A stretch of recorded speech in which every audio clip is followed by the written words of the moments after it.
bringt nichts, jetzt so zu tun, als würde uns das Thema nie etwas kosten. Der ökonomische Aspekt, das ist das, was uns so massiv zu schaffen macht. Plus minus 100% vom Klimawandel ist menschgemacht. If you have a finite amount of moral energy as a faith community, and everybody does, save it for creating system change.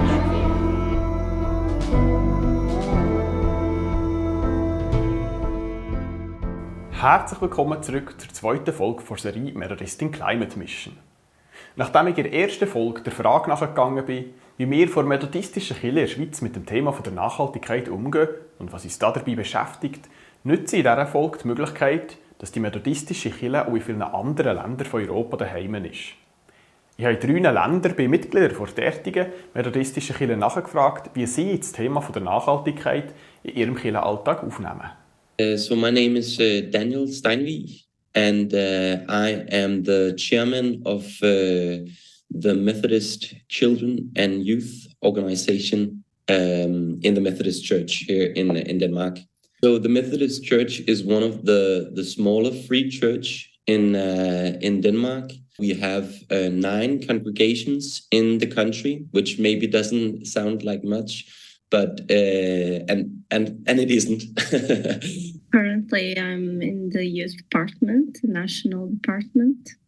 I was treasurer for many years. It's a very small church. It's a minority, so we still are very, very small. We know everyone from every city. My name is Hamish Lees, and I work for the Methodist Church in Great Britain as the Action for Hope Implementation Officer. And Action for Hope is the name that we as a church have given to our work to move everything that we do towards net zero. So my focus really is internal on what the church is doing and making sure that we are living out our commitments as a church in our movement towards net zero. So the Methodist Church in Britain has approximately 170,000 members. That's across England, Wales and Scotland and a few of the islands around the UK as well. And approximately 4,000 churches.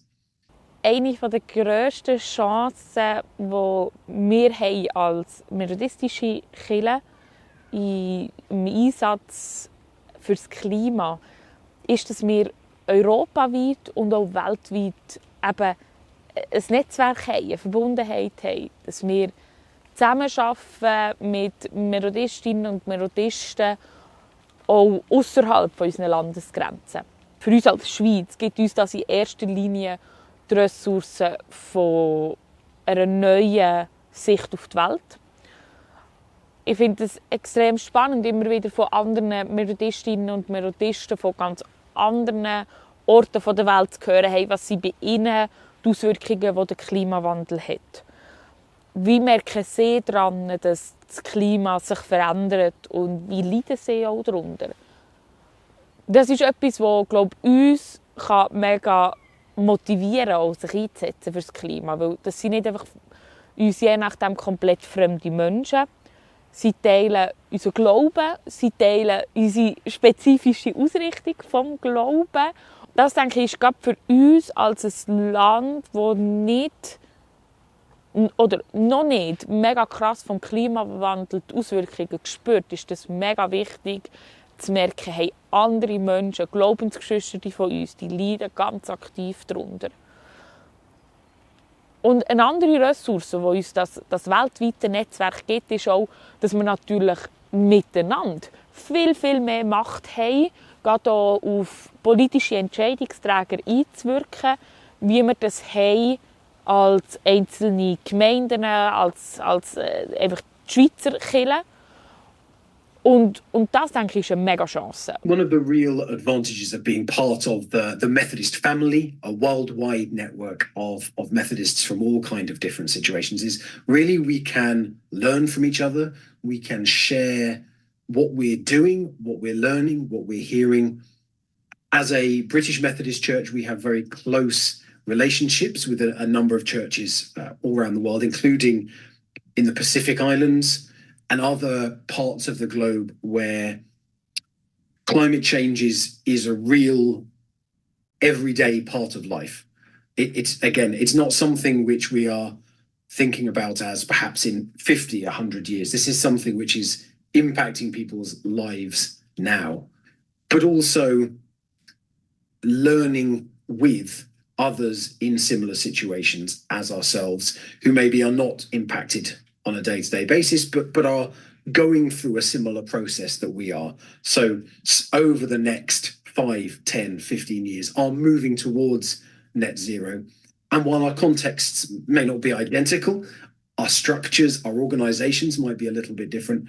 Fundamentally, we're all Christians and we're all Methodists trying to walk on that journey, and doing it together gives us the opportunity to be stronger and have a bigger voice, both within our own countries and internationally. And I think that's an incredibly important and powerful role that we can play as partners around the world. Und genau weil wir die Möglichkeit von diesem Netzwerk haben, habe ich Sie gefragt, was das Thema Klimakrise und Nachhaltigkeit für Sie als Kirche bedeuten und wie Sie damit umgehen. The Methodist Church in Portugal is affected by this issue in a very, I think, practical way, because our buildings are very old and we feel it. Like we feel like we didn't, at least our ancestors didn't do a good construction thinking about the weather or about resources. They did whatever they could at the time with the cheapest things. And now we are kind of feeling that, okay, we need to rearrange all of these things because it's not good for us humans, but it's not good for our environment. But it's quite an expensive thing to do, to refurnish and redo all the buildings and stuff like that. But also we start realizing how the things that we do, the parties, the celebrations, produce a lot of waste, and we realize that as well, that we have to be careful. We have a few people that are older that are really into this, and they know a lot and have a lot of knowledge, and we are trying to use that knowledge in our newsletters and stuff like that for people to realize how important it is. Our engagement shouldn't only be in our words and in our sermons. I think they should. I'm not saying that it should all be action-based. It should be in our sermons, I think, as well. But besides that, we also need to take actions as churches. So one of the things we did a couple of years ago was to put down a council, a climate council, just consisting of ordinary lay people who is and who were and is interested in the climate agenda. And they, during a year, they got together and they looked on and they researched on what the church could do to get more climate friendly, to get more green, so to speak. And that had led to a couple of suggestions on a political level on our annual conference. Of course, you can do something on the local level. You can always do that with the governing body in the local church there. But we also put some suggestions forward for our annual conference, and two of them have been voted through and have been accepted. And one of them was about transportation, which would limit the use of driving in cars alone. We would prioritize that people were taking public transportation and then avoiding driving alone, at least in the car. So that was one of the suggestions. The other suggestion was concerning our buildings. And what we got voted through is that every church in the Methodist Church in Denmark needs to have an energy consultant out in the local churches, excuse me, who will assess what is possible to do of, you could say, climate renovations and things that will improve or reduce the amount of emission in the local church. So the Methodist Church in Britain has set a target of net zero by 2030. That's our what's called an aspirational target. And that was set by the Methodist Conference, which is the highest decision-making body within the British Methodist Church. At the suggestion, at the request of a circuit, a local circuit, which brought this to the attention of the wider church. And the goal is to have everything that we are doing to be net zero. So that's everything which happens in those churches, circuits, districts, and at national level.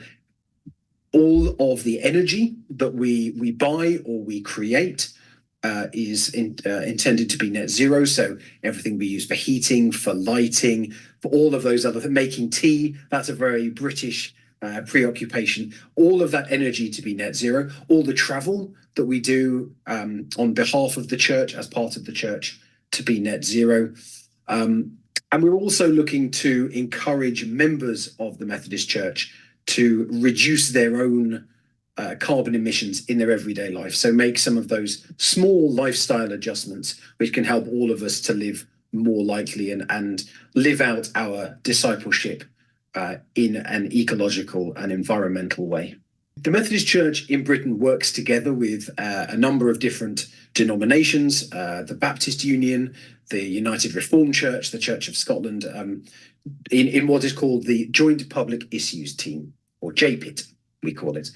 And their role really is to engage in all things political, so creating information for members of the Methodist Church in terms of understanding. So recently we had COP, the Conference of Parties. So JPIT engaged very much with what was going on at COP, and also engaging with the UK government and the devolved governments of Scotland and Wales, and also encouraging local members to get involved with their local governments. So cities have their own councils, counties have councils. So engaging with those councillors at a local level as well as a national level, because there is so much that we can do in partnership with the government, and encouraging the government, whether it's that local or national government, to engage with these issues. Wenn ich mit diesen drei rede, wird mir schnell klar, dass obwohl die methodistische Kirche bei ihnen unterschiedlich gross ist, sie sich ihrer Verantwortung beim Thema Nachhaltigkeit sehr bewusst sind. Und zum Teil mit sehr vielen Ressourcen versuchen, dieser auch gerecht zu werden. Da auch sie schon seit längerem mit dem Thema beschäftigt sind, hat mich auch noch Wunder genommen, was sie denn darin für eine Chance für ihre Kirche sehen und aber auch, was für Herausforderungen dass sie dabei begegnen. I think this way of realizing how much important our planet is, it's a very good way to incorporate younger generations at church, and we are missing that. So I think this is the way to incorporate younger generations and to make them understand that, yes, faith is a personal thing, but we can do much more with it in our world and protecting our planet. And this is the way for the church to embrace the new generations. We're not walking on this journey alone. Perhaps I would say we have our own unique view as Christians and as Methodists, but we're not on this journey alone. And there are thousands, perhaps even millions of people who are incredibly passionate and engaged with these things. And they're not necessarily the people who the church has traditionally had strong engagement with, but particularly looking towards young people for whom this is not simply an academic thought or discussion. This is about their futures. And it's something which, if the church can lead with a strong prophetic voice, act with honesty and behave in ways that demonstrate that this is something which is really important to us, and take that leadership role perhaps ahead of where others in society might be, it allows us to connect with so many people who perhaps the church hasn't been great at connecting with in the past. So really being part of our local communities and meeting people where they are rather than where we want them to be. My experience is that people are beginning in a stronger way than previous, maybe. That's just my assessment, to see the connection between the church and its role and its identity and the relations to the climate crisis. That there is a strong connections, and that we as Christians have a certain responsibility to do something on this issue, on this burning issue. My experience is that things take time, that many of these things are or has something to do with our habits, or are in some ways expensive. And that's, of course, that's a major challenge for our churches, is that it's not an easy fix. In terms of the problems that we're facing right now, we have churches in all kinds of parts of the country, ranging from very much inner city, where the situation is a very different one from people who might be out in very rural, out in the countryside churches. So really every church is different. So understanding how we can help those churches, because ultimately the decision is for those churches. They are the ones who will be able to engage with this, but we can help, we can support, and we can offer resources into those different situations. The other major problem that we have is that, to be blunt and honest about this, we are a smaller church than we were in years gone by. The number of members has been decreasing. The church has less resources. We still have many buildings from those days, but we perhaps don't have the time that people can give and some of those resources to engage with this. So many Methodists in local communities are very tired. They work incredibly hard. They have so many different things to do. And the danger is this feels like one more thing that we're asking of them.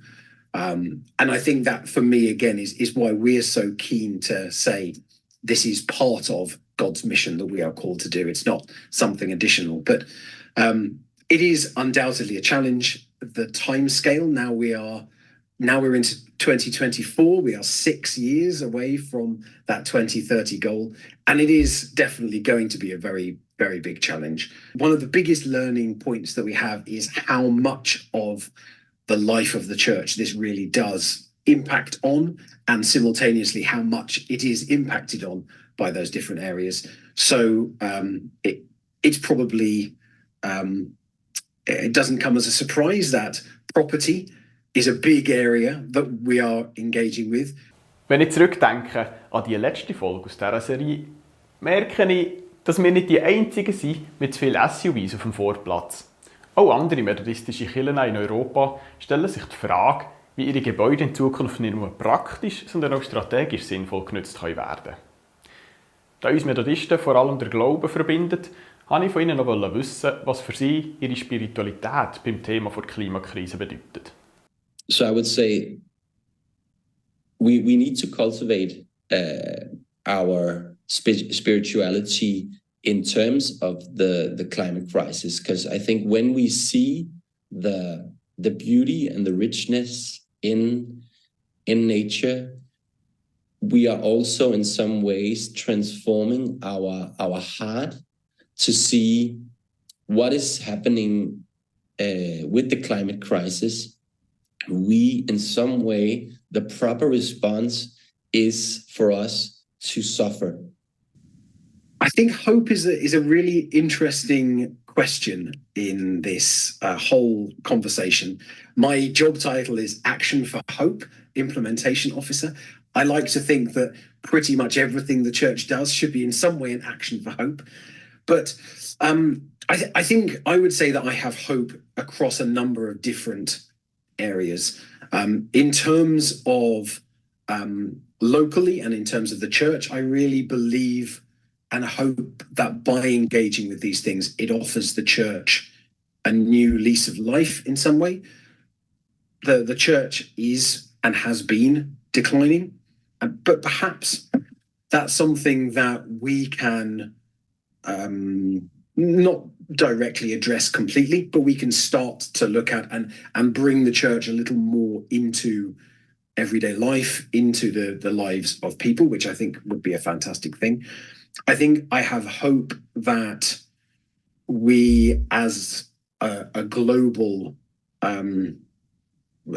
fellowship of believers, but also just peoples around the globe, can come together to look at this in a way which goes beyond the self-interests of the rich and the powerful primarily, and hear those voices of people who are in a difficult position, to put it mildly, because of climate change. But I think having faith, having a belief in what we are able to do because we are joining in God's mission. This is not our mission.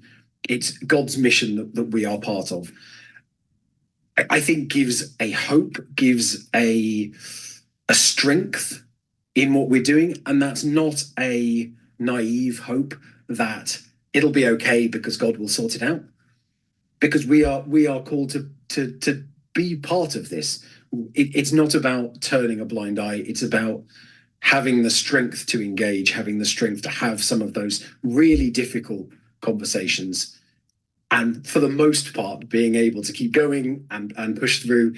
But sometimes it's also good from a very personal point of view, just being able to take that step back and recharge a little bit, and having that faith and spirituality is helpful in doing that, and coming back stronger next time. In der dritten und letzten Folge stellen wir uns noch die Frage, was die Kirche eigentlich für eine Möglichkeit hat im Kampf gegen den Klimawandel und was unsere christliche Spiritualität in diesem Kontext für eine Bedeutung hat. Bis dann dürft ihr sehr gerne diese Folge in euren Gemeinden und in eurem Umfeld teilen.